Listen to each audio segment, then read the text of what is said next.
എല്ലാവർക്കും കുട്ടികളെ നല്ല സ്മെല്ലോടെ പിടിക്കുമ്പോൾ ആ ഒരു ബേബി സ്മെല്ല് വരണം, പിടിക്കുമ്പോൾ ആ ഫീലിംഗ് വരണം. അതിനു വേണ്ടി നമ്മൾ എന്തൊക്കെ പല പ്രൊഡക്ട്സുകൾ യൂസ് ചെയ്യുന്നുണ്ട്. നമ്മൾ മനസ്സിലാക്കുക എല്ലാം മാർക്കറ്റ് പ്രൊഡക്റ്റാണ്. ഇതൊന്നും കുട്ടിക്ക് ശരിക്കും ആവശ്യമുള്ളതാണ് ആണോ എന്ന് ചോദിച്ചാൽ അല്ല, അത് നമുക്ക് ആവശ്യമുള്ളതാണ്. നമുക്ക് ആ കുട്ടീനെ എടുക്കുമ്പോൾ ആ ഫീൽ കിട്ടാൻ വേണ്ടിയിട്ടാണ് പലപ്പോഴും ചെയ്യുന്നത്. നമ്മൾ വെയിലടിക്കുന്ന സ്ഥലത്ത് നമ്മൾ പൗഡർ യൂസ് ചെയ്യാണ്. പൗഡർ ഒന്ന് അടിച്ചാൽ എന്ത് കാണാൻ പറ്റും? കുറേ ഇങ്ങനെ കറങ്ങി തിരിഞ്ഞ് കുറേ പാർട്ടിക്കിൾ ഇങ്ങനെ നടക്കുന്നതാണ്. അപ്പോൾ ഇതേപോലെ തന്നെ നമ്മൾ കുട്ടീനെ ദേഹത്തേക്ക് ഈ പൗഡർ ഇടുമ്പോൾ അത് കുറേയൊക്കെ അന്തരീക്ഷത്തിൽ ഇങ്ങനെ കറങ്ങി തിരിഞ്ഞ് കുട്ടി ശ്വാസം എടുക്കുന്ന സമയത്ത് ഉള്ളിലേക്കൊക്കെ പോകുന്നുണ്ട്.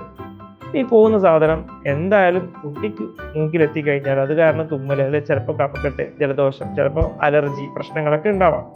അപ്പോൾ ഇതൊന്നും വേണ്ടാത്തൊരു കാര്യത്തിന്, ജസ്റ്റ് നമ്മൾ ആ സ്മെല്ലിന് വേണ്ടി ഉപയോഗിക്കുന്ന സാധനത്തിന് ഇങ്ങനെ ബുദ്ധിമുട്ട് വരുമെങ്കിൽ അത് ഒഴിവാക്കുന്നത് തന്നെയാണ് നല്ലത്. പിന്നെ വൈപ്സ് കാര്യങ്ങൾ യൂസ് ചെയ്യുന്നുണ്ടാവും. നമ്മൾ എളുപ്പത്തിന് ആ ഫ്രാഗ്രൻസ് കിട്ടാൻ വേണ്ടിയിട്ടും ക്ലീൻ ആവാൻ വേണ്ടിയിട്ടും വൈപ്സ് യൂസ് ചെയ്യും. തെറ്റെന്നൊന്നും പറയാൻ പറ്റില്ല, പക്ഷെ നമ്മൾ മനസ്സിലാക്കാത്ത ഫ്രാഗ്രൻസിനുള്ള കുറേ കെമിക്കൽസ് ഒക്കെ അതിലുണ്ട്. ഡയപ്പർ റാഷ് പോലത്തെ സമയത്ത് അല്ലെങ്കിൽ വല്ല മുറിവ് കാര്യങ്ങളുള്ള സ്ഥലത്തൊന്നും ഇത് യൂസ് ചെയ്യാതിരിക്കാം. കാരണം ഇതിലുള്ള ആൽക്കഹോൾ കണ്ടന്റ് ഒക്കെ നീറ്റിൽ ഉണ്ടാക്കാനും അത് കാരണം നമുക്ക് ഈ ഉണക്കത്തിന് ഡിലേ വരാനൊക്കെ ചാൻസ് ഉണ്ട്. അനാവശ്യ സുഗന്ധത്തിന് വേണ്ടിയിട്ടുള്ള സാധനങ്ങൾ, മാർക്കറ്റ് പ്രൊഡക്ട്സുകൾ യൂസ് ചെയ്യാതിരിക്കുക.